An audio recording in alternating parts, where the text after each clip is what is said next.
சிவதாபுரம் இந்த லைனில் தாங்க சார் ட்ராவல் பண்ணுறோம் ஒரு 5 வருஷமாக. 1 வீக்காக நான் நோட் பண்ணிட்டு இருக்கிறோம். இதில் வந்து மழை தண்ணி அதிகமாக இருக்கிறதுனால இந்த செவுறு வந்து கொஞ்சம் சரிகிற மாதிரி சார். இந்த பிரிட்ஜு மேலே ரயில்வே ட்ராக் கீழே இருக்கிற பிரிட்ஜ் பார்த்துக்கிங்கன்னா இங்கேருந்து போகும்போது ரைட் சைடில் பார்த்தீங்கன்னா லைட்டாக வந்து இந்த பக்கம் சரிகிற மாதிரி இருக்குங்க சார். அது என்னன்னு பார்த்து ஒரு சீக்கிரமாக ஒரு நல்ல நடவடிக்கை எடுத்திங்கன்னா உயிர் சேதாரம் ஏற்படாத நீங்கள் தடுக்க முடியும். இது வந்து பொதுமக்களுக்கு வந்து கொஞ்சம் அச்சுறுத்துற வகையில் இருக்குது. நாங்களே 2 நேரமும் மார்னிங் ஈவினிங் 2 நேரமும் போகும்போது பார்த்துக்கிட்டே தான் போகிறோம், பார்த்துக்கிட்டே தான் வரோம். அது மட்டும் கொஞ்சம் என்னன்னு பார்த்து கொஞ்சம் இது பண்ணுங்கள். இது கொஞ்சம் ரெஃபர் பண்ணி யார்ட்டையாவது சொல்லுங்கள். கண்டிப்பாக இதில் ஏதாவது சேதம் ஆகிறதுக்கு ரொம்ப வாய்ப்பு இருக்குது. தண்ணி நின்றதுனால கீழெல்லாம் தண்ணி அதிகமாக நின்றதுனால அரிப்பு அதிகமாகி போய் செவுறு ஒரு பக்கமாக ஒரு அடிக்கு பக்கமாக உள்வாங்கிருச்சு. அது மட்டும் என்னன்னு பார்த்து கொஞ்சம் சீக்கிரமாக ரெடி பண்ணி கொடுங்க. ஆகிறதுக்கு என்ன காரணம்னா வந்து இந்த பிரிட்ஜு கட்டி டைம் ஆகுது அந்த மாதிரி ஆயிருக்கும். ஆனதுக்கு வந்து 2வது லோடு வந்து அதிகமாக அந்தாண்ட ஈரப்பதமாக இருந்து லோடு அதிகமாக இருக்கிறதுனால இந்த பக்கம் அப்படியே ஒரு 1/2 அடிக்கு மேலே அந்தாண்ட வந்துருச்சு. ஈரம் அதிகமாக இருக்கிறதுனால இதில் வந்து தண்ணி ஏற்கனவே இப்போ 2 டைம் இந்த பாலம் வந்து ஃபுல்லாகிருச்சிங்க சார். 2 டைம் ஃபுல்லானதுனால டக்குன்னு இது சரிகிறதுக்கு கூட வாய்ப்பு இருக்குது. அடுத்த தண்ணி மழை பெய்யறதுக்குள்ளேயோ அல்லது எப்போ வேணாலும் இது வந்து இந்த நிகழ்வு வந்து நடக்கிறதுக்கு இருக்கும். பொதுமக்களுக்கும் வந்து இடையூறு தர மாதிரி இருக்குது. நாங்களே 2 நேரம் மார்னிங் 2 ஈவினிங் 2 நேரமும் அதில் ட்ராவல் பண்ணிட்டே இருக்கிறோம். ஒரு 5 வருஷமாக ட்ராவல் பண்ணிட்டு இருக்கிறோம். ஆனால் இது வந்து கீழே எப்போ வேணாலும் உழுவுறதுக்கு ஒரு நல்ல வாய்ப்பு இருக்குது. ஆனால் வந்து உயிர் சேதம் ஏற்படாத கொஞ்சம் சீக்கிரமாக தடுத்திக்கிதான் பரவாயில்ல. இந்த சிவதாபுரம் மலாண்டது அண்டர் கிரவுண்ட் ரயில்வே பாலம் அந்த ஷவர் பாருங்க நல்லா உழுவுற கண்டிஷன் இருக்குது. 3 டைம் மழை பெஞ்சு நல்லா ஷவர் ஊறிடுச்சு உள்ளார. அதனால எப்போ வேணா விழுவோம். ஆனால் மனுஷனே சேதமாகும் கண்டிப்பாக. இதை கவர்மெண்ட் சீக்கிரம் ஆக்ஷன் எடுத்தால் இல்லைன்னா சேலத்தில் கலெக்டர் எல்லாம் பார்த்தோம்னா கரெக்ட் பண்ணிக்கலாம். அதை மக்கள் காப்பாற்றலாம்.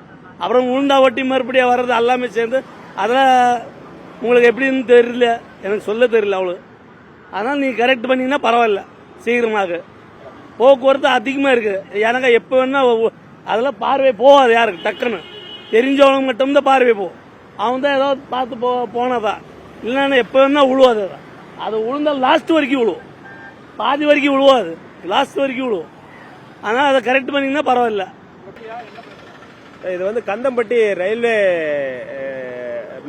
பாலம், சுரங்க பாலம். இது கட்டி கிட்டத்தட்ட இன்னைக்கு 20 வருஷத்துக்கு மேலே ஆயிடுச்சு. 25 வருஷம் ஆயிடுச்சு. இப்போ தற்போது பார்த்தீங்கன்னா அந்த மழை காலங்களில் அந்த பாலமெல்லாம் ஊறி தண்ணி அந்த பாலத்தை அந்த இடைப்பட்ட வழியிலேருந்து மேலேருந்து தண்ணி மழை தண்ணி வந்துக்கிட்டே இருந்தது. அது இப்போ இந்த மழை காலங்கள் ரொம்ப ஜாஸ்தியாக இருக்கும் போதில் அதுலேருந்து ரொம்ப நாளாக தண்ணி வந்துக்கிட்டே இருக்குது. அது யாருமே பார்க்கவே இல்லை. எந்த அரசு அதிகாரிகளும் அதை கவனிக்காதே இருக்கிறாங்க.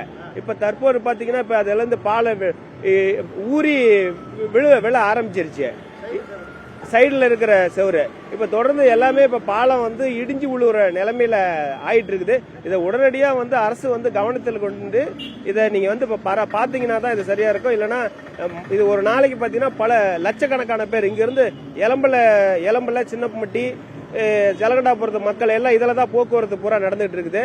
தொழில் நிறுவனம் பூராமே இதில் தான் போயிட்டு வந்துட்டு இருக்குது. இப்போ இந்த பாலத்துக்கு ஏதாவது சேதம் இருந்துச்சுன்னா நிறைய பேருடைய உயிர் பாதிப்பும் சரி, தெரியாதனமாக நடந்துருச்சுன்னா உயிர் பாதிப்பும் நடந்துடும். மொத்த போக்குவரத்து நடந்து மாவட்டத்தினுடைய போக்குவரத்து பெரிய ஸ்தம்பிக்கிற நிலைமை ஆகி போயிடும். அதனால உடனடியாக தமிழ்நாடு அரசாங்கம் உடனடியாக அந்த பாலத்தை வந்து மேற்பார்வையிட்டு இது சம்பந்தப்பட்ட பொறியாளர்கள்லாம் வந்து பார்வையிட்டு இதை உடனடியாக சரி பண்ணாதான் இது சரியா இருக்குன்னு.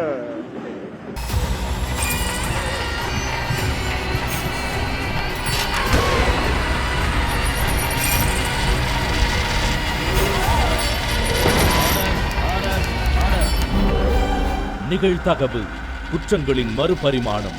நாள்தோறும் இரவு 10 மணிக்கு இணைந்திருங்கள் நமது நியூஸ் தமிழ் தொலைக்காட்சியோடு.